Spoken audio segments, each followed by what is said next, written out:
Must have heard about the curse of Millhaven. Last with Christmas, the fucking little Bill Blake's little boy, whatever, they found him the next week up in 1 Mile Creek, with his head bashed in and his pockets full of stones.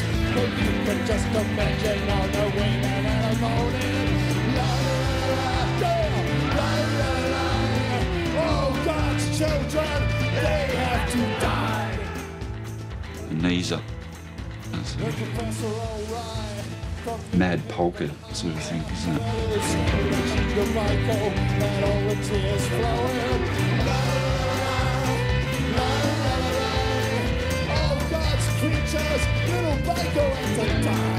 There's a writer called Peter Straub.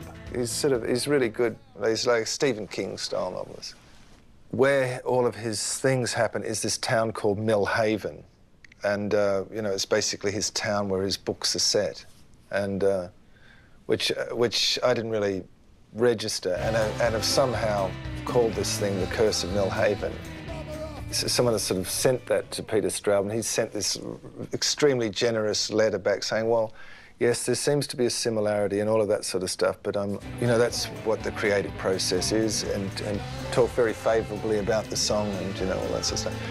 Well, I sit here and now apologise to Peter Straub about that, but I actually didn't mean to do that with Millhaven. It just was, I guess it's just sort of stuck in my head somehow and ended up in this song. I had a really good time writing that song. I love the amazing sort of Hammond organ and imaginative, like, pianos.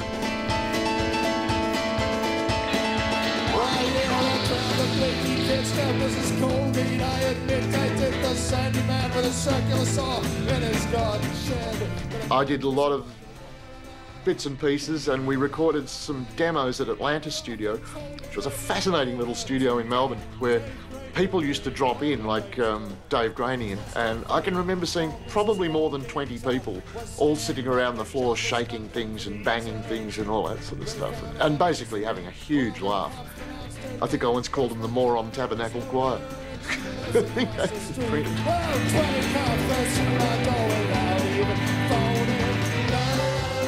We were asking all different people in, different kind of characters from our past to come in and do stuff, Roland, and so there was a very, very, very loose party-like atmosphere to that record. He made a point. He isn't a lone solo genius, that his world is as important as what he has to say about his world.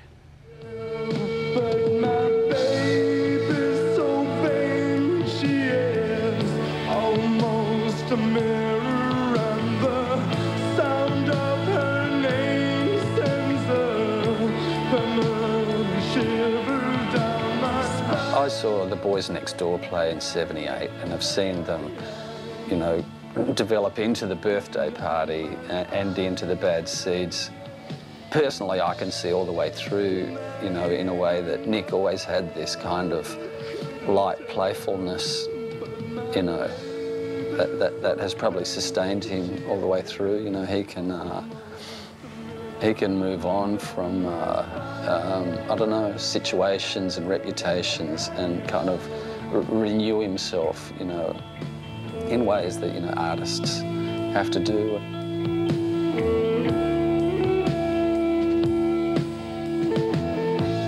It changed from the moment I joined. I was in this group called the Young Charlatans, and we used to play stuff that was a lot more experimental than the Boys Next Door. The Boys Next Door were sort of very neat and precise and sort of not even really terribly punky because they were so neat, as you would expect Melbourne grammar school boys to be. Really, what I did was I just showed Nick how to do things in a different way, and these influences that he'd had before then had always been sort of poo-pooed by the other members in the band.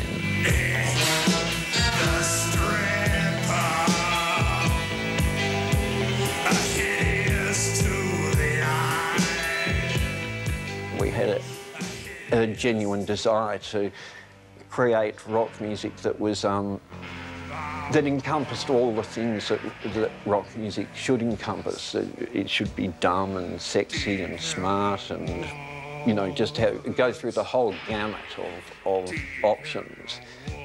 There weren't any literate, aggressive bands.